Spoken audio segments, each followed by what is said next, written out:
દરેકને નમસ્કાર. Grow your business with ફેસબુકના 6થા મોડ્યુલમાં તમારું સ્વાગત છે.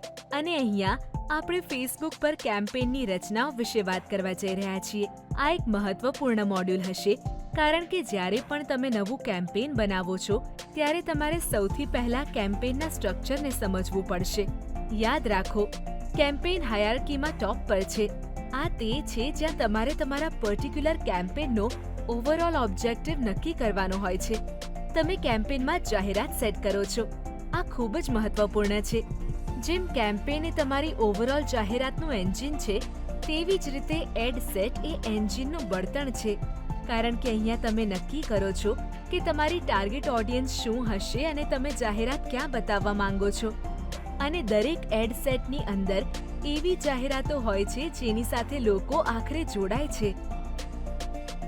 હવે ઈ-બગીચા વિશે વિચારો, જે બિઝનેસ વિશે આપણે અગાઉના વિડીયોમાં વાત કરી છે. તેઓએ બગીચાના પુરવઠા માટે નવી સબસ્ક્રિપ્શન સેવા શરૂ કરી છે. તેઓ સેલ્સ ટીમ સુધી પહોંચવા માટે પોટેન્શિયલ કસ્ટમર્સને ઓળખી રહ્યા છે. જો તેઓ કોઈ એડવર્ટાઇઝમેન્ટ કેમ્પેન ચલાવતા હોય તો નીચેનામાંથી કયો તેમનો પ્રાથમિક ઉદ્દેશ્ય હશે? રીચ ઓર એન્ગેજમેન્ટ ઓર લીડ જનરેશન ઓર મેસેजेस. જો તમે કહ્યું કે લીડ જનરેશન, તો તે સાચો જવાબ છે. કારણ કે અહીંયા પ્રશ્ન એ છે કે શું તેઓ સેલ્સ ટીમ માટે ગ્રાહકોને ઓળખવા માંગે છે. તેથી ગ્રાહકો પાસે અમુક ચોક્કસ ગ્રાહક ડેટા હશે તો જ તેઓ એક્સેસિબલ હશે. લીડ જનરેશન દ્વારા જ આ પ્રાપ્ત થશે. જ્યારે કેમ્પેન અને જાહેરાત સેટ બનાવવાની વાત આવે છે ત્યારે તમારા ટાર્ગેટ ઓડિયન્સને જાણવું ખૂબ જ મહત્વપૂર્ણ છે. બરાબર?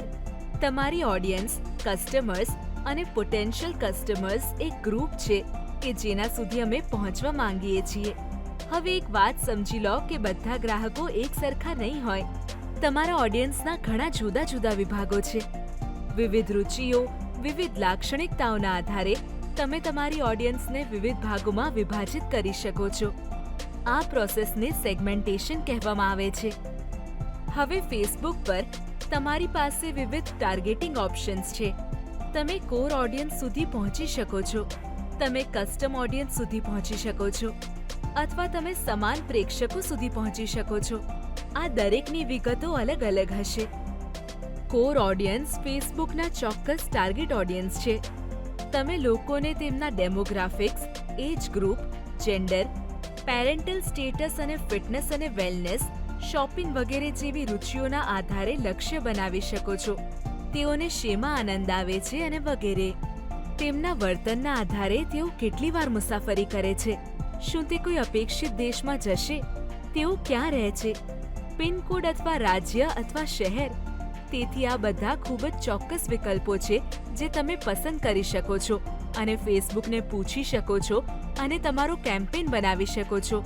એ જ રીતે જો તમારી પાસે મુલાકાતીઓ અથવા એપ્લિકેશન વપરાશકર્તાઓ સિવાય કોઈ ટાર્ગેટ ઓડિયન્સનો ડેટા હોય તો તમે આ ડેટાને ફેસબુક પર અપલોડ કરી શકો છો અને તમે ફેસબુકને કહી શકો છો કે તમારી જાહેરાતો એવા લોકોને બતાવવામાં આવે કે જેમણે તમારી બ્રાન્ડ સાથે પહેલેથી જ ક્રિયા-પ્રતિક્રિયા કરી હોય. આને રીમાર્કેટિંગ કહેવામાં આવે છે. અને લુક અલાઇક ઓડિયન્સનો અર્થ એ છે કે તમે તમારા કસ્ટમ પ્રેક્ષકોની તુલનામાં સમાન લોકો સુધી પણ પહોંચી શકો છો. હવે એક્સેસમાં તમારી પાસે પ્લેસમેન્ટ વિકલ્પો છે. તમે ફેસબુક ફીડ, ફેસબુક, ઇન્સ્ટાગ્રામ અને ઇન્સ્ટાગ્રામ ફીડ, પ્રાઇવેટ સ્ટોરીઝ પર તમારી જાહેરાત બતાવી શકો છો. તમારી પાસે ફેસબુક, ઇન્સ્ટાગ્રામ, મેસેન્જર અને હોટ ઇન્સ્ટન્ટ પર ડેટાબેઝ બતાવવાનો વિકલ્પ પણ છે.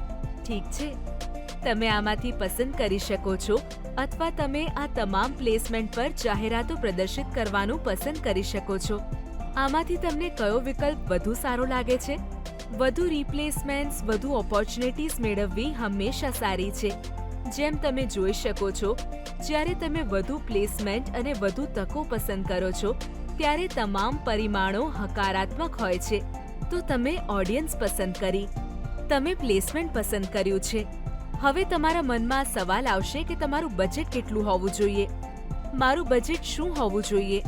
આ આધાર રાખે છે તમારા historical ad account data, estimated number of results, potential reach, estimated daily results અને તમને લર્નિંગ ફેઝથી બહાર નીકળવા માટે કેટલું બજેટ જોઈશે. તો લર્નિંગ ફેઝ શું છે? લર્નિંગ ફેઝ એ સમય છે જે દરમિયાન તમારી જાહેરાતો અને ફેસબુક અલ્ગોરિધમ તમારા જાહેરાત સેટને વિતરિત કરવાની શ્રેષ્ઠ રીત શોધી કાઢે છે, બરાબર? આ સમય દરમિયાન તમારી જાહેરાત મહત્તમ પરિણામો માટે સૌથી ઓછી કિંમતનો અભિગમ શોધવાનો પ્રયાસ કરે છે. હવે તમે ઈચ્છો છો કે તમારી જાહેરાતો શક્ય તેટલી ઝડપથી શીખવાના તબક્કામાંથી બહાર આવે, પરંતુ સામાન્ય રીતે આ લગભગ 50 ઓપ્ટિમાઇઝેશન ઇવેન્ટ્સ પછી અથવા 7 દિવસ પછી થાય છે. આ સમય દરમિયાન તમારી પાસે આ 50 ઓપ્ટિમાઇઝેશન અને ઇવેન્ટ્સને ભંડોળ પૂરું પાડવા માટે પૂરતું બજેટ હોવું જોઈએ, અથવા તમારા માટે 7 દિવસ ચાલે તેટલું પૂરતું હોવું જોઈએ. તેથી માન્ય બજેટ હોવું જરૂરી છે. લર્નિંગ સ્ટેજ કે લર્નિંગ ફેઝમાં શું થાય છે? મશીન લર્નિંગ આલ્ગોરિધમ તમારા સૌથી વેલ્યુએબલ કસ્ટમર્સને સમજવા માટેનું પ્લેટફોર્મ ડેટાને કમ્બાઈન કરે છે. તેઓ ક્યાંથી આવે છે? તેમને કન્વર્ટ કરવામાં કેટલો સમય લાગ્યો? આ બધા માટે તેઓએ કયા પ્લેટફોર્મ પર જાહેરાતો પ્રદર્શિત કરવી જોઈએ? લર્નિંગ ફેઝમાં આવું થાય છે, અને તેથી જ એ મહત્વનું છે કે તમે લર્નિંગ ફેઝમાંથી ઝડપથી બહાર આવી શકો, જેથી એક્ટિવ ડિલિવરી શરૂ થઈ શકે. તો મશીન લર્નિંગ માટે બેસ્ટ પ્રેક્ટિસીસ છે વારંવાર એડિટિંગથી બચવું અને ઘણી બધી સંપત્તિઓ રાખવાનું ટાળવું, બરાબર? કેમ્પેન બજેટ ઓપ્ટિમાઇઝેશન માટે ઓપ્ટ-ઇન કરો. લોએસ્ટ કોસ્ટ બિડિંગને કન્સિડર કરો.